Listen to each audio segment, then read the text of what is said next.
All right, 6 circles of radius 1 unit. I'm going to fill in my information. So that's 1. All my radiuses or radii are 1.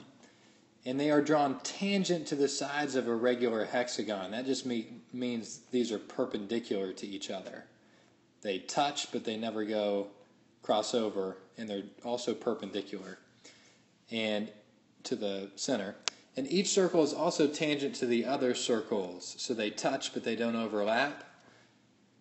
And it says, what's the perimeter? That's what it's asking for. Perimeter of the hexagon. And they give us a clue. We're using radical form.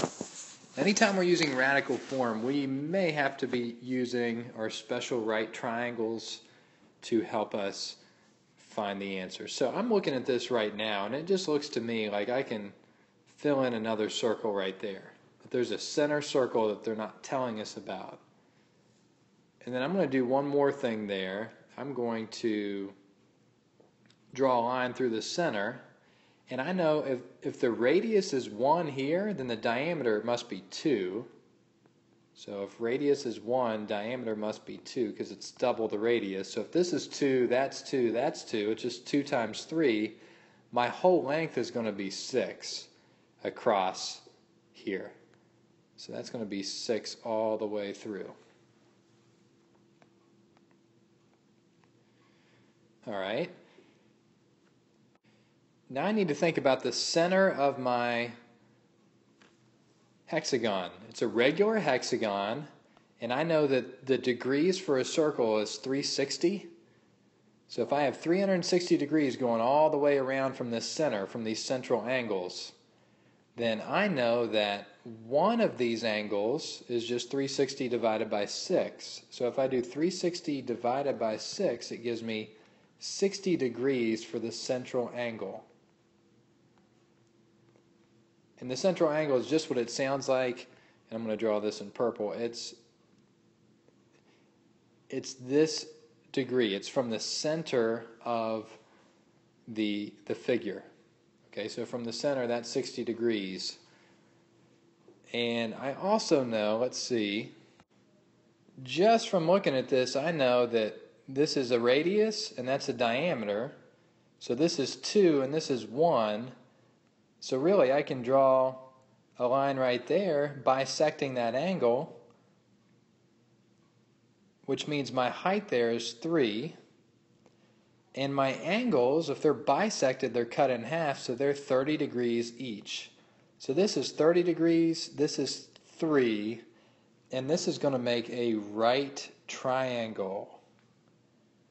So I have a right triangle, and I told you radical form, that tells us we're probably going to use 30, 60, 90, or 44, 45, 45, 90 triangles. So remember your relationships.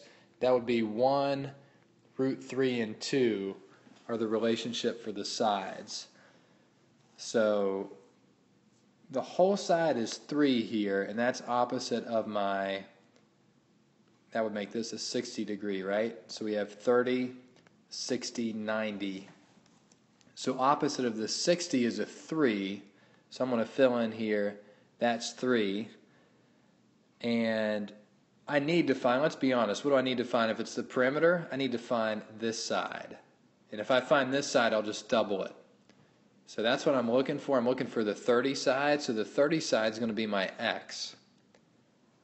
Now I don't really need to do a proportion because I know if I square a square root, it gives me that number.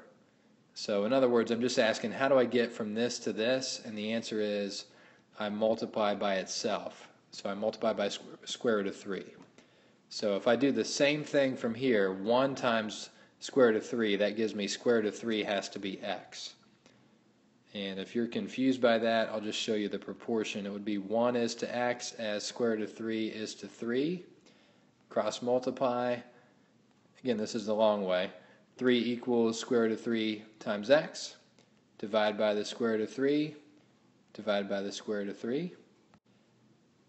And yeah, actually this is a lot more work, so because then you would have to multiply by that square root to cancel the square root, and that would be 3 square root of 3 over 3, And all that work just to get what we got really simply is square root of 3.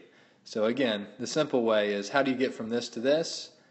You just multiply by itself. So multiply that by square root of 3, multiply 1 by square root of 3, and x is going to be square root of 3. And remember, x represents the side opposite of our 30 degrees. So I'm going to plug in square root of 3 right here. And now check it out. I have one of these, two of these for each side. So, or you can think of it like this. There's one of these. How many of these half sections are going to be on a hexagon? Well, and that would tell me it's 12 times root 3. So 12 root 3 is actually our answer, because you have 12 half sides going all the way around. And another way to think of that is they're all square root of 3, so you can just fill them in, but each side is 2 root 3, so really we're just doing 2 root 3 times 6, and 6 times 2 gives us 12, so it's 12 root 3. Oh yeah.